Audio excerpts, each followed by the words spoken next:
Vamos abrir as nossas Bíblias e agora convido os irmãos a que abram aí no livro, a primeira epístola de Paulo aos Coríntios, no capítulo 15. Primeira epístola de Paulo aos Coríntios, no capítulo 15. Nós vamos proceder à leitura a partir do verso 1. Epístola de Paulo, na sua primeira epístola aos Coríntios, no capítulo 15, a partir do verso 1.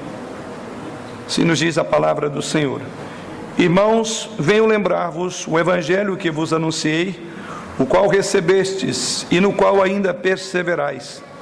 Por ele também sois salvos, se retiverdes a palavra tal como vou-la preguei, a menos que tenhais crido em vão.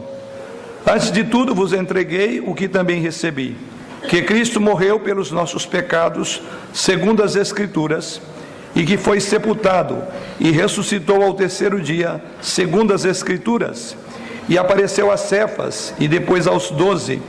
Depois foi visto por mais de 500 irmãos de uma só vez, dos quais a maioria sobrevive até agora, porém alguns já dormem. Depois foi visto por Tiago, mais tarde por todos os apóstolos, e afinal, depois de todos foi visto também por mim, como por um nascido fora de tempo. Porque eu sou o menor dos apóstolos, que mesmo não sou digno de ser chamado apóstolo, pois persegui a igreja de Deus. Mas pela graça de Deus sou o que sou, e a sua graça que me foi concedida não se tornou vã. Antes trabalhei muito mais do que todos eles, todavia não eu, mas a graça de Deus comigo. Portanto, seja eu ou sejam eles, assim pregamos e assim crestes. Ora, se a corrente pregasse que Cristo ressuscitou dentre os mortos, como pois afirmam alguns de vós que não há ressurreição de mortos? E se não há ressurreição de mortos, então Cristo não ressuscitou. E se Cristo não ressuscitou, é vã a nossa pregação e vã a vossa fé. E somos tidos por falsas testemunhas de Deus, porque temos asseverado contra Deus que Ele ressuscitou ao Jesus, ao qual Ele não ressuscitou, se é que os mortos não ressuscitam. Porque se os mortos não ressuscitam, também Cristo não ressuscitou. E se Cristo não ressuscitou, é vã a vossa fé, e ainda permaneceis nos vossos pecados. E ainda mais, os que dormiram em Cristo pereceram. Se a nossa esperança em Cristo se limita apenas a esta vida, somos os mais infelizes de todos os homens. Mas, de fato, Cristo ressuscitou dentre os mortos, sendo Ele as primícias dos que dormem. Que o Senhor nos conduza por meio dessa passagem à meditação que dentro em breve teremos. O coral entoará mais um canto ao Senhor. Oh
Voltemos novamente os nossos olhos para a primeira epístola de Paulo aos Coríntios, capítulo 15. Temos os versos de 1 ao verso de número 20. Vamos agora focar os nossos olhos para aquilo que o Senhor tem a nos ensinar através desta passagem. Irmãos, a ressurreição de Jesus Cristo é o maior de todos os milagres. É o maior milagre da história. Ou pensamos assim, ou a ressurreição de Cristo foi um embuste. Cremos piamente que Jesus Cristo venceu a morte. Temos provas disso. Ou se Jesus Cristo não ressuscitou, que é a argumentação de Paulo, então somos um grupo de pessoas enganadas. Jesus saiu do túmulo, ou então uma mentira tem transformado o mundo. Com a ressurreição de Jesus Cristo, o cristianismo se mantém de pé ou ele cai. A cruz sem a ressurreição é símbolo de fracasso e não de vitória. Se Cristo não tivesse ressuscitado, ele então não poderia ser o Salvador, o nosso Salvador. Se Cristo não tivesse ressuscitado, irmãos, ele seria o maior embusteiro da história.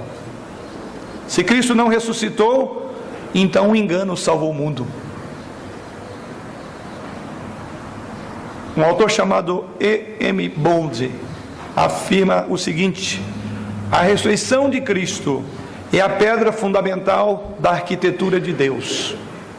É o coroamento do sistema bíblico. É o milagre dos milagres, afirma o autor. A ressurreição, conclui ele, salva do escárnio a crucificação e imprime à cruz uma glória indizível. Irmãos, em nenhum outro lugar da Bíblia essa doutrina é tratada de maneira tão profunda, tão detalhada, tão contundente, de forma tão exaustiva e tão completa quanto o texto que temos para meditar nesta manhã. A primeira epístola de Paulo aos Coríntios, no capítulo 15. Paulo dedica uma parte significativa dessa carta, particularmente nesse capítulo que vai até o verso de número 58, para abordar esse tema. E Paulo sintetiza o Evangelho em 3 fatos. Observe no verso 3 e 4. Primeiro, Paulo diz que o Evangelho, ele é a pregação de que Cristo morreu pelos nossos pecados. Em segundo lugar, ele foi sepultado. E em terceiro lugar, ele ressurgiu dentre os mortos. E aí Paulo afirma, segundo as Escrituras. Isto é o Evangelho. Esta é a mensagem que deve predominar em todo e qualquer contato com o homem pecador. Isso resume todo o Evangelho. Cristo morreu, Cristo foi sepultado e Cristo foi ressurreto. É a maravilhosa história do Evangelho. Por que Paulo dedica um tempo significativo da sua carta aos Coríntios? Conforme os irmãos puderam perceber na leitura, porque pairava muitas dúvidas com relação à ressurreição. Incrível, não a de Cristo, mas daqueles que morreram, das outras pessoas. E a igreja de Corinto, então, ela começou a abandonar a sua fé e substituir a teologia pela filosofia grega. E aqui começa o problema. A igreja de Corinto estava sendo conduzida por uma mentalidade grega, ou mais particularmente pela filosofia grega. E assim nós vamos entender o porquê que Paulo faz essas afirmações, conforme veremos na exposição. Mas o que a filosofia grega afirmava? Ela acreditava sim na imortalidade da alma, mas não na ressurreição do corpo. Para a mente grega, para os filósofos gregos, sim, a alma é imortal, porém não acreditavam que o corpo seria ressurreto. A filosofia grega acreditava na vida futura, mas não acreditava na ressurreição. Os gregos acreditavam no chamado dualismo filosófico, ou seja, para os filósofos gregos, o espírito era essencialmente bom, mas a matéria era essencialmente má. Esse é o grande dualismo da filosofia grega. Para eles o espírito era essencialmente bom, e por ser a matéria essencialmente má, então era inconcebível que um espírito bom tenha contato ou se manifeste numa matéria que é má, que é ruim. Para os gregos, o corpo era como que um clausuro. Para o grego e a mentalidade grega, o corpo era a prisão da alma. E aí nós vamos entender por que eles pensavam assim. Para o grego não havia nada de bom no corpo. Então os gregos se inclinavam para o ascetismo ou para o hedonismo. Ou seja, essa mentalidade grega, esse dualismo filosófico, conduzia a uma dessas duas posições: ou ascetismo ou hedonismo. Ou seja, ou eles adotavam o enclausuramento ou a licenciosidade, já que não importa o que se faça com o corpo, ou você o escraviza, ou você o enclausura, ou você dá vazão a todas as paixões, posto não crer na ressurreição do corpo. Então olhamos aqui que a doutrina da ressurreição era uma coisa execrável, ela era abominável para a mentalidade grega. Os saduceus, que eram os teólogos liberais de Jerusalém, estavam profundamente influenciados pela filosofia grega, e eles não acreditavam então na ressurreição do corpo. É aqui a problemática que Paulo vai trabalhar neste capítulo que vos lemos nesta manhã. Paulo então, durante a sua prisão em Jerusalém, disse ao sinédrio judeu que ele estava sendo julgado exatamente por causa da doutrina da ressurreição. Em Atos capítulo 23, em Atos capítulo 24, Paulo faz a seguinte afirmação: hoje eu sou julgado por vós, sinédrio, acerca da ressurreição dos mortos.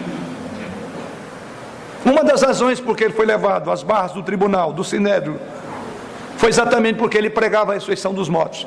Então dá para se compreender qual era o problema da igreja, principalmente a igreja influenciada pela cultura greco-romana, pela filosofia grega. Então Paulo fala: eu vou mostrar, eu vou ensinar vocês.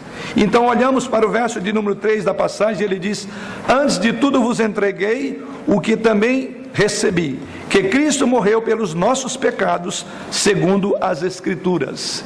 É curioso o modo como Paulo começa a dar essa instrução. Quando ele usa a palavra antes de tudo, significa coloco em primeiro lugar, coloco acima de todas as coisas. Esse é o primeiro ponto que eu quero que vocês pensem. Antes de discorrer sobre o assunto da ressurreição de mortos, eu gostaria que vocês entendessem que em primeiro lugar, acima de todas as coisas, é isso que eu coloco.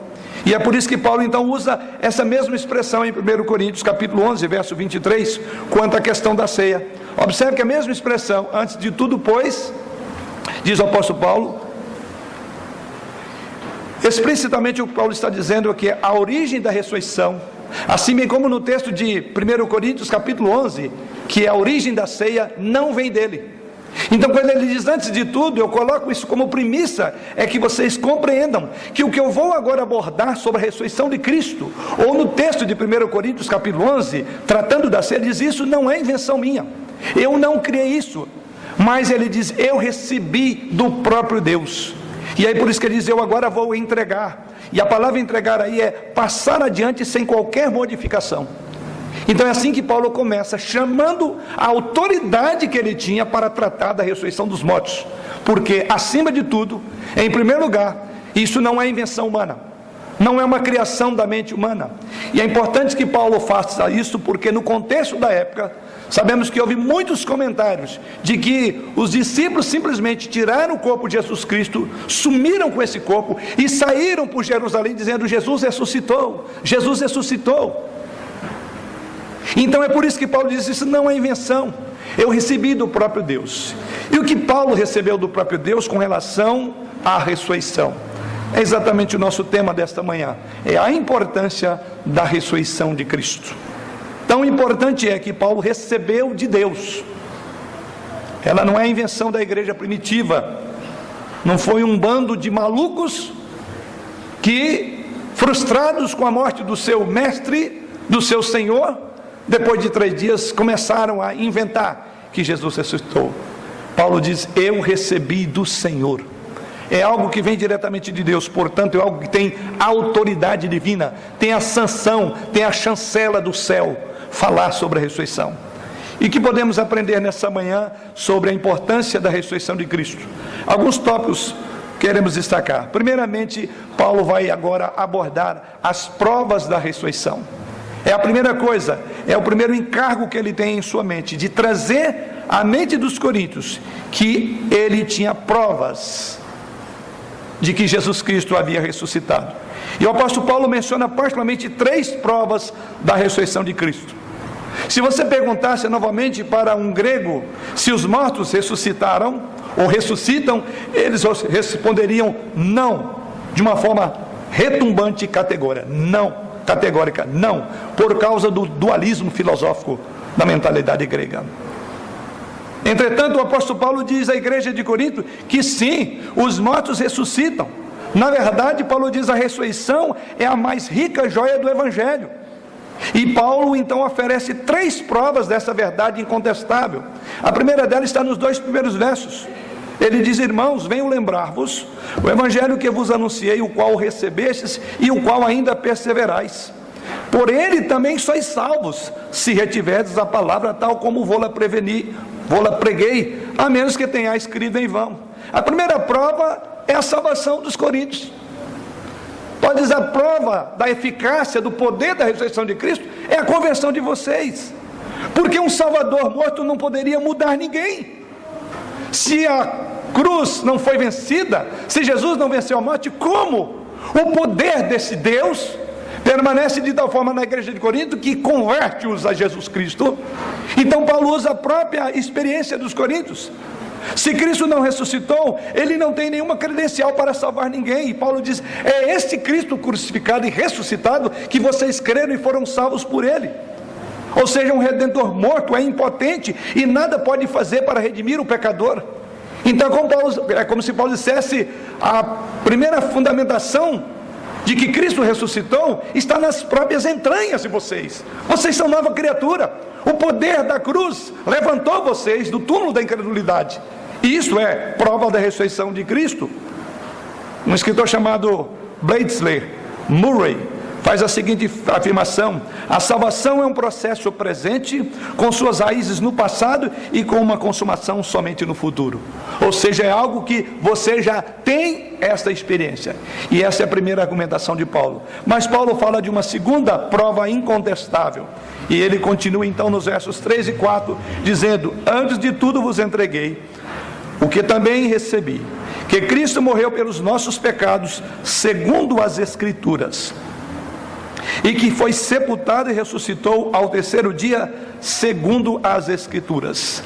A segunda prova da ressurreição de Cristo é as Escrituras, ou são as Escrituras, Antigo e Novo Testamento. Ele diz: Cristo morreu pelos nossos pecados, como está afirmado nas Escrituras que ele assim o faria.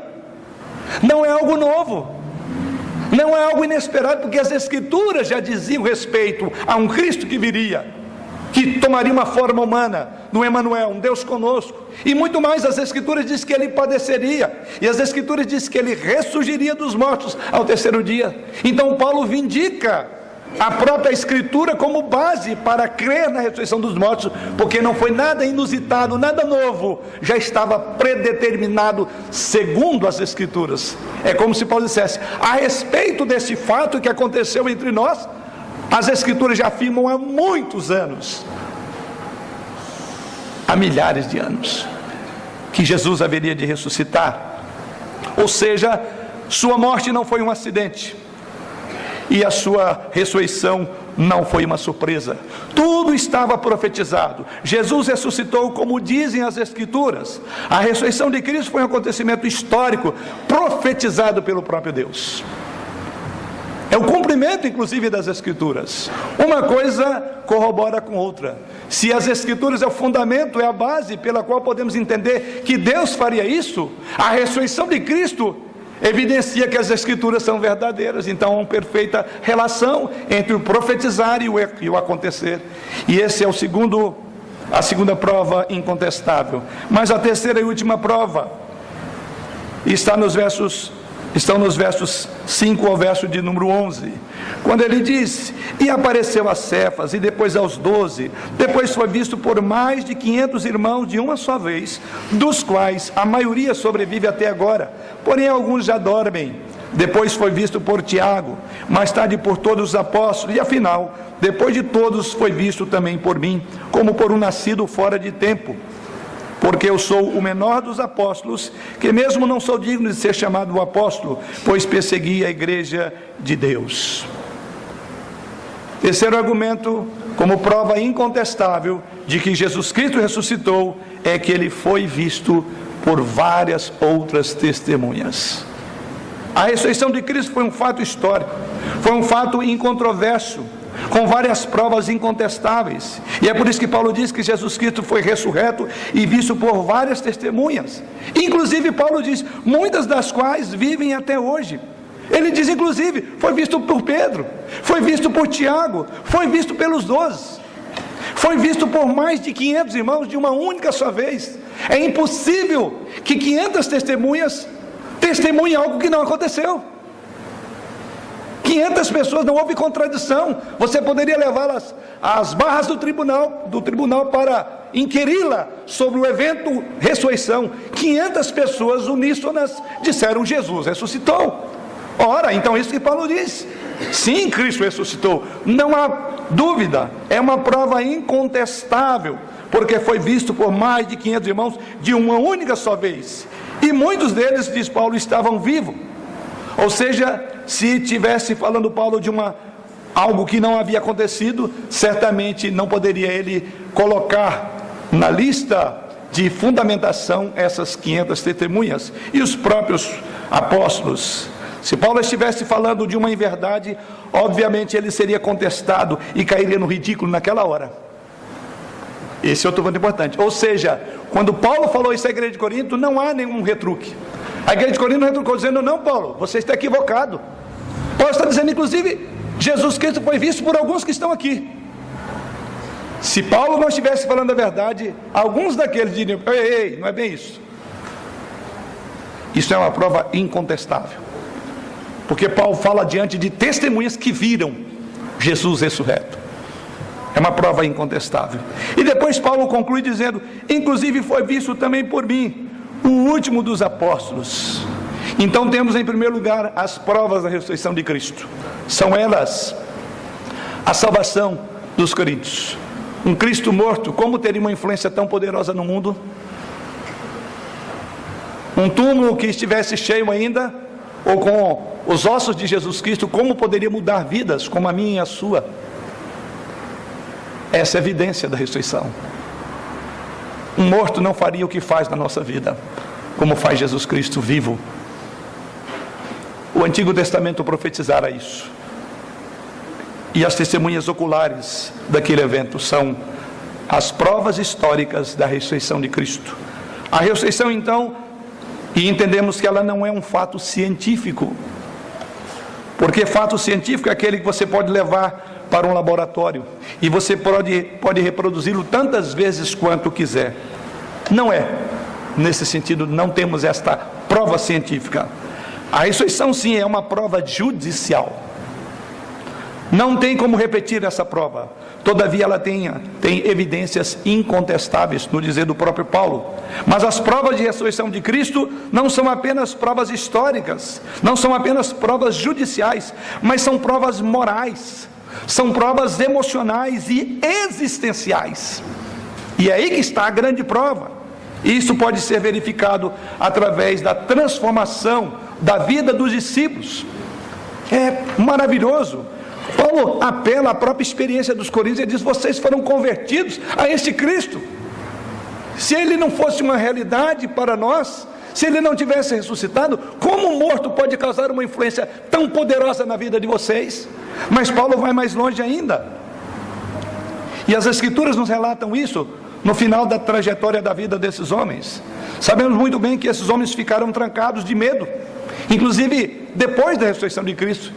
E uma das suas aparições diz que eles estavam trancados, estavam com medo.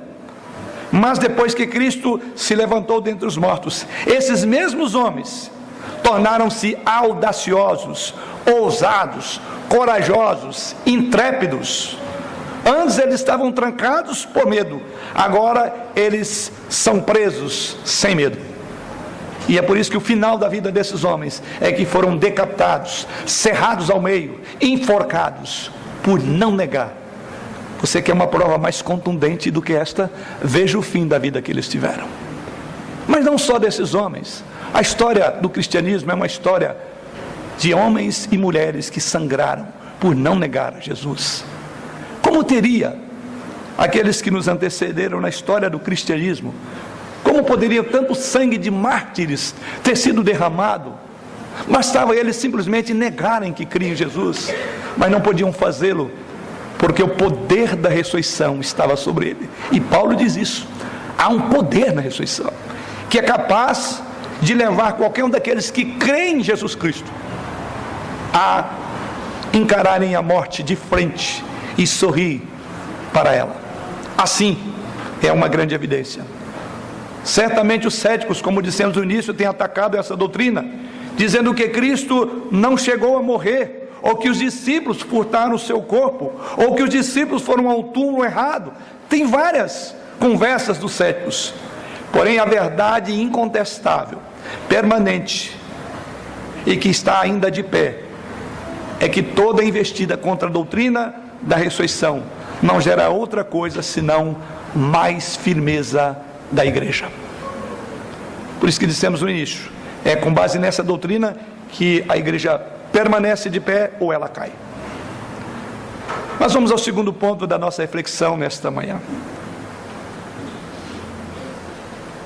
Paulo não só argumenta a importância da morte de Cristo e sua ressurreição, quando traz ou coloca diante de nós as evidências da sua ressurreição, mas Paulo também fala de um outro problema. Por outro lado, ele agora vai falar dos perigos de negar a ressurreição. E esse é o nosso segundo momento para refletir. Paulo alista aqui alguns perigos para aqueles que negam a ressurreição. Isso encontramos nos versos 12 em diante.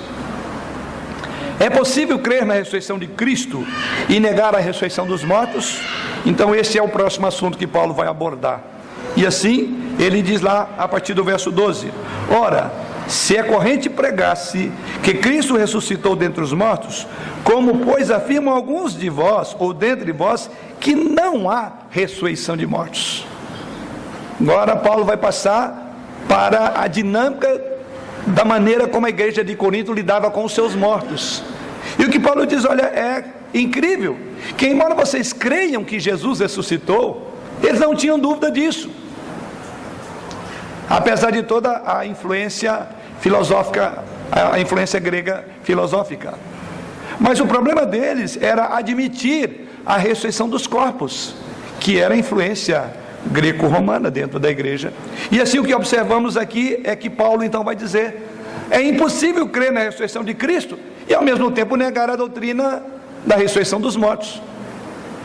O que Paulo está dizendo, essas coisas estão atreladas. Se Cristo ressuscitou, é certo que os mortos ressuscitam, porque não há como crer que Cristo tenha ressuscitado e os mortos não ressuscitam, como vocês dizem aqui, como vocês creem nisso.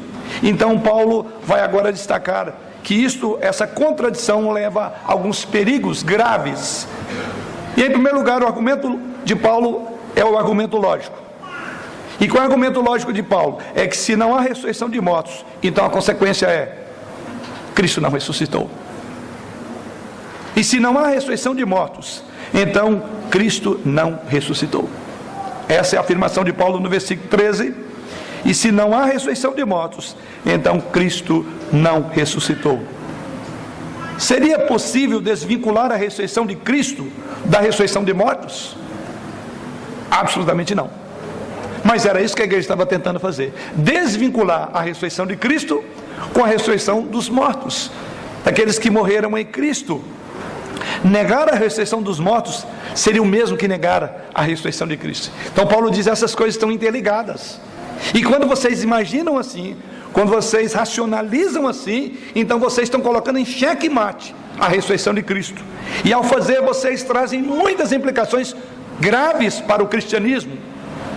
que Paulo faz essa pergunta? Porque na igreja de Corinto as pessoas estavam defendendo a veracidade da ressurreição de Cristo, mas negavam a possibilidade de que os corpos dos crentes fossem ressurretos um dia. Toda a argumentação de Paulo é que não há ressurreição de mortos. E se não há ressurreição de mortos, como diziam, então é impossível fundamentar que Cristo havia ressuscitado. O que Paulo estava dizendo que era inconsistente, a lógica que não era tão lógica assim. Era uma lógica que não passava pelo crivo da própria lógica. O que Paulo está dizendo.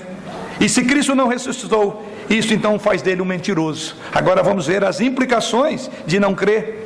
Se Cristo não ressuscitou, isso faz dos apóstolos serem enganadores. Se Cristo não ressuscitou, a Bíblia é uma fábula e a salvação é uma farsa. A lógica de Paulo é irresistível, mas ele vai descer aos pormenores. E assim ele vai colocar aqui esses pontos, ou esses perigos que o raciocínio falaz da igreja de Corinto estava levando. Vamos a eles.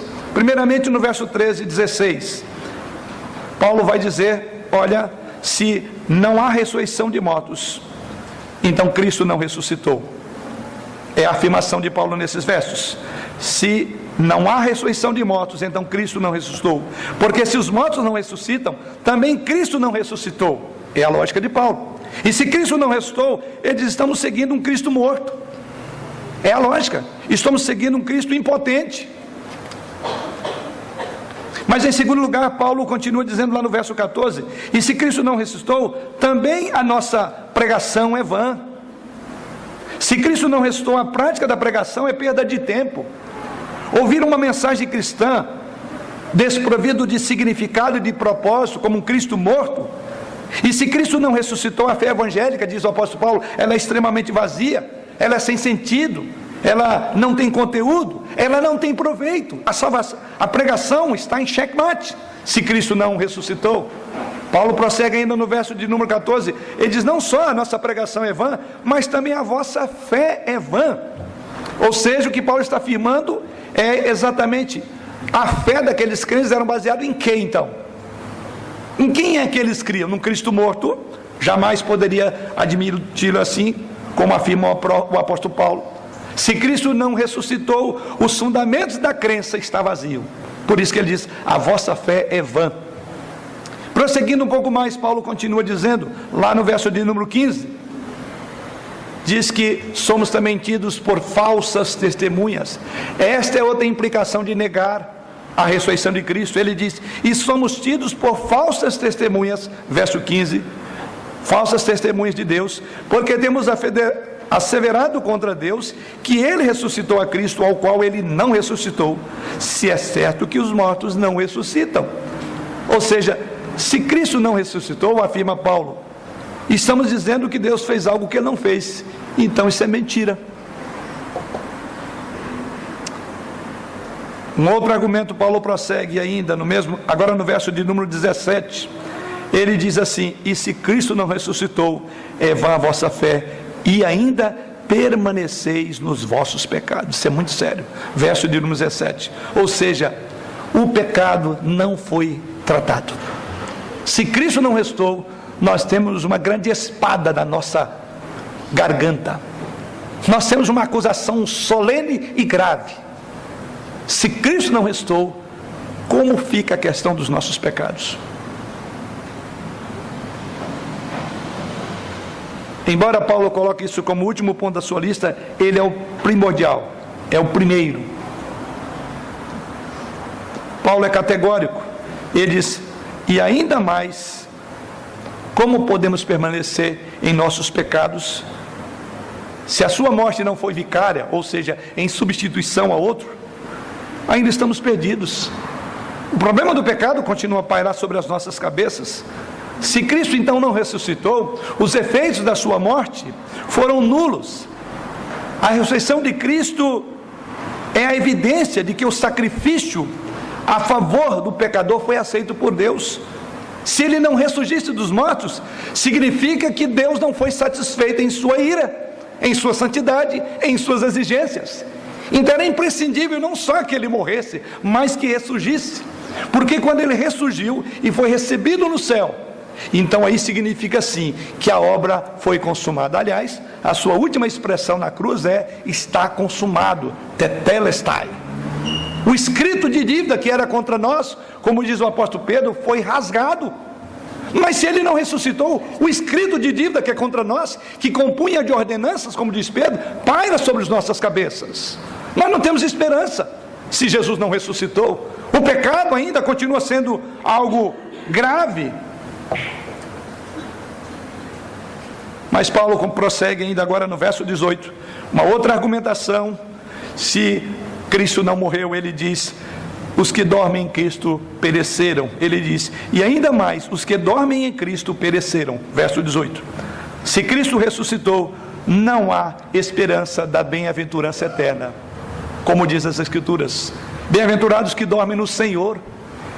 E se Cristo não ressuscitou, não tem bem-aventurança para aqueles nossos queridos. Se Cristo não ressuscitou, não há esperança para nós que perdemos os nossos queridos. Se Cristo não ressuscitou, então a morte tem a última palavra. O mesmo autor Bond, como já afirmei antes, afirma o seguinte: a ressurreição de Cristo não só tira o véu de terror e escuridão sobre mim e sobre o túmulo, mas também varre o abismo que nos separa dos nossos mortos queridos. Pense nisso. Mas também varre o abismo que nos separa de nossos mortos queridos. A importância da ressurreição. E por fim, verso 19, uma última implicação se Cristo não ressuscitou. Ele diz que somos os mais infelizes de todos os homens. Se a nossa esperança em Cristo se limita apenas a essa vida, diz o apóstolo, somos os mais infelizes de todos os homens. Se Cristo não ressuscitou, somos um bando de pessoas enganadas. Se Cristo não ressuscitou, o hedonismo está com razão. Lembra as duas, na dialética da filosofia, ela levava para um desses pontos, o hedonismo. Se Cristo não ressuscitou, quem está vivendo sem freios, sem absolutos, está correto, tem razão. Se Cristo não ressuscitou, como argumentavam os coríntios, então comamos e bebamos, porque amanhã morreremos. A vida penderia para um desses lados. O pêndulo estaria em um desses lados, ou o hedonismo ou o enclausuramento. Mas por fim, a terceira e última reflexão nessa passagem. Vamos pegar essas mesmas expressões, que são implicações graves de negar a ressurreição de Cristo, e vamos virar de cabeça para o ar. Não sou eu que vou fazer isso para montar a estrutura do meu sermão, mas as Escrituras fazem isso. Veja o que diz Paulo no verso de número 20: mas, de fato, Cristo ressuscitou dentre os mortos, sendo Ele as primícias dos que dormem. Paulo vai fazendo um monte de indagação e dizendo, as implicações são essas, são aquelas, e são mais essas e mais aquelas. Mas eu não vou deixar vocês com a pergunta no ar. De fato, Cristo ressuscitou. O que Paulo faz é um reverso de tudo que ele afirma, ou melhor, de todas as implicações se nós crêssemos que Cristo não ressuscitou. O que temos agora aqui em terceiro e último lugar é que nesses mesmos pontos temos a provisão na ressurreição de Cristo. Aqui temos as provisões na ressurreição de Cristo. Depois de Paulo apresentar essas 7 coisas, que diz que o nosso cristianismo estaria em frangalhos se Cristo não tivesse ressuscitado, então no verso 20 ele inverte o parágrafo, e a conclusão inequívoca de Paulo é: mas de fato Cristo ressuscitou. Logo, todos esses 7 itens caem por terra, porque Ele ressuscitou. Essa então é a segunda pergunta que fizeram. Ou seja, é possível crer na ressurreição de Cristo e também na ressurreição dos mortos? Paulo responde, absolutamente não, não é possível. Você tem que trazer as duas coisas juntas. Isso é maravilhoso. E é exatamente o que Paulo faz. Eu não posso crer numa verdade e negar a outra, porque ambas são escriturísticas. Cristo ressuscitou e os mortos também ressuscitarão. Tanto é verdade que o apóstolo Paulo, no verso de número 20, ele diz, e Cristo é a primícia dos que dormem. significa é o primeiro que teve ressurreição. Isso até nos leva a refletir sobre outros pontos que os evangelhos registram, das várias curas, dos vários sinais, dos vários milagres que Jesus Cristo fez. Dentre eles estava a ressurreição de mortos, como Lázaro, por exemplo. Aí talvez o irmão diga, mas Lázaro experimentou que tipo de ressurreição? Não foi essa.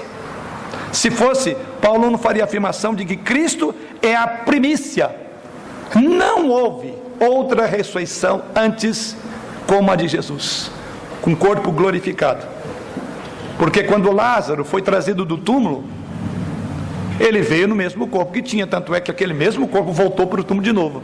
Mas Paulo diz sim, Cristo é as primícias. E essa palavra aqui é muito rica para dizer, ele é o primeiro de uma sequência que haverá. E era exatamente o fundamento para a igreja de Corinto. Cristo é a primícia, significa que tantos quantos morrerem depois, também como Cristo ressurgirão. E é exatamente a afirmação, e era isso que precisava a igreja de Corinto ouvir. Ela tinha que ter esse consolo. Então nessa passagem, especialmente o verso 20, vemos Paulo proclamando as boas novas de que a ressurreição de Cristo satisfaz todas as nossas necessidades. A ressurreição de Cristo satisfaz os nossos mais profundos anseios. Portanto, vamos observar por último o que é que Deus fez. Vamos pegar essa lista de Paulo e invertê-la, porque é isso que ele faz. Cristo ressuscitou. Sendo assim, 4 implicações. Primeiramente, o nosso fundamento então é firme. A doutrina fundamental da nossa fé então é verdadeira, porque Jesus vive. E Jesus vive, por isso o cristianismo permanece como o único meio válido através do qual um pecador arrependido pode alcançar o céu de Deus. Só Jesus. É por isso que ele mesmo afirmou, eu sou o caminho, a verdade e a vida. Essa é a primeira grande graça. Este é o primeiro anseio da nossa alma. É a convicção de que quando fecharmos os olhos nessa terra, nós abriremos na glória. Então creia, querido irmão, temos um fundamento sólido, temos um fundamento firme, e esse chama ressurreição de Cristo. Em segundo lugar, a nossa fé também é genuína. A nossa pregação tem poder, a nossa fé é real, o nosso testemunho é verdadeiro, é contundente, como de fato tem acontecido. Inúmeras vidas têm sido salvas por esse nome maravilhoso de Jesus Cristo. É com base nesse nome que os demônios correm. É com base nesse nome que Deus levanta um desvalido do pó, da sarjeta, da cinza, do nada, e transforma em um homem de Deus. Sim, a nossa fé é genuína. Não temos como colocar num tubo de laboratório, não é um processo científico, mas não temos como convencer, ou não temos como negar a eficácia do poder da cruz, de um Cristo ressurreto num homem e numa mulher, num jovem e numa criança, transformado pelo poder de Jesus. Sim, a nossa fé é genuína, a nossa pregação tem poder, Jesus vive e nós permanecemos justificados em nossa fé e em nossas afirmações a respeito dele. Não é perda de tempo então confiar em Jesus Cristo, não é exercício de vaidade acreditar em Jesus Cristo de Nazaré. Ele vive, e porque ele vive, a nossa fé está de pé. Terceiro ponto, o nosso perdão também é realizado. Porque ele vive, não estamos mais perdidos no pecado, mas somos libertos pelo seu sangue, fomos justificados pela sua própria vida. Agora todos os nossos pecados foram lavados. Lembra o que Paulo diz? Então não há mais solução para o pecado, mas Jesus vive. Nós somos perdoados, nós somos redimidos. A ressurreição de Jesus Cristo garantiu a nossa justificação. É exatamente o que Paulo afirma lá em Romanos 4:25. Romanos 4:25, Paulo afirma que ele, Jesus Cristo, foi entregue por causa das nossas transgressões. E olha o final dessa afirmação: e ressuscitou por causa da nossa justificação. O que Paulo diz aqui em Romanos é preciosíssimo. Ele diz que Jesus Cristo foi morto, foi entregue por causa de transgressão. É a nossa transgressão que levou ele à morte. O nosso pecado matou ele. Mas Paulo vai falar da ressurreição dizendo: e ressuscitou por causa da nossa justificação. Havia um propósito na morte: justificar.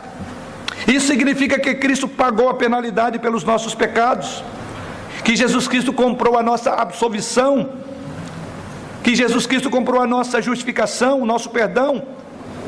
Deus ressuscitou Jesus Cristo dos mortos, no dizer de Paulo, para validar o perdão. É fundamental.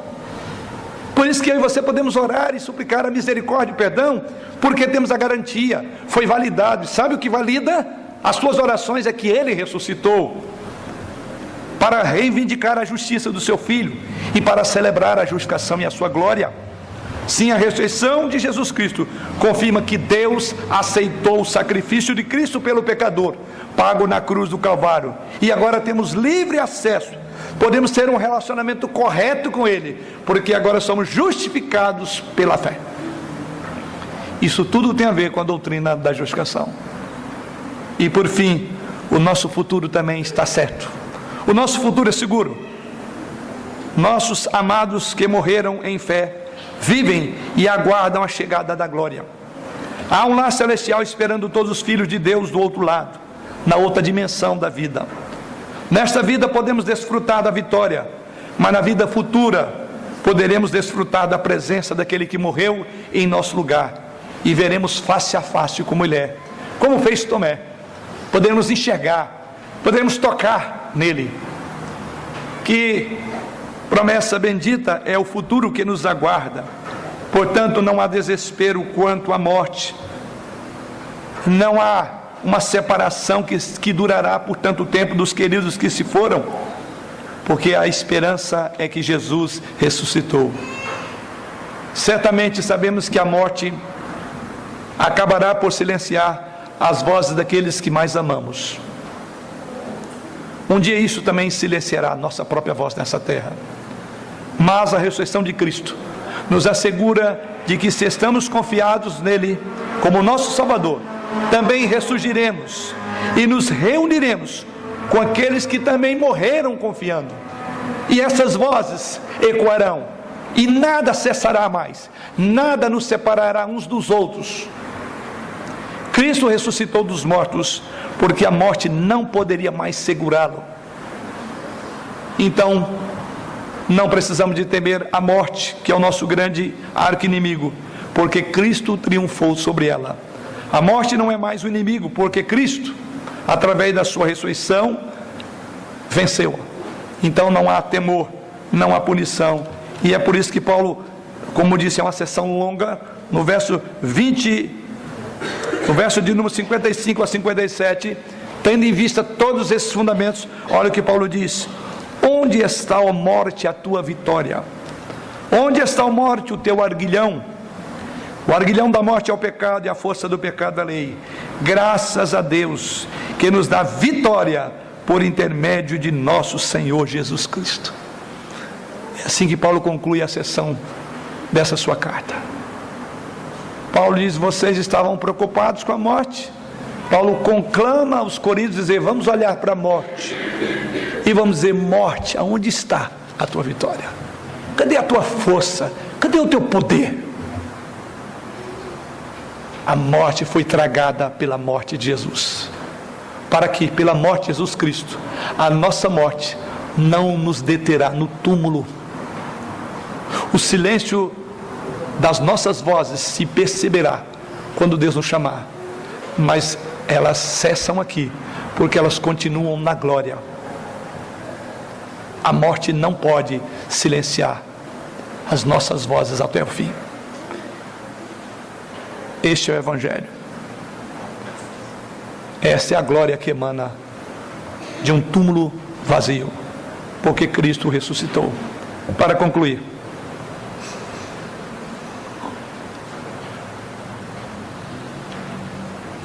vimos que a morte ou a ressurreição de Cristo nos prova 4 grandes fatos, e esses fatos devem mudar totalmente a nossa perspectiva,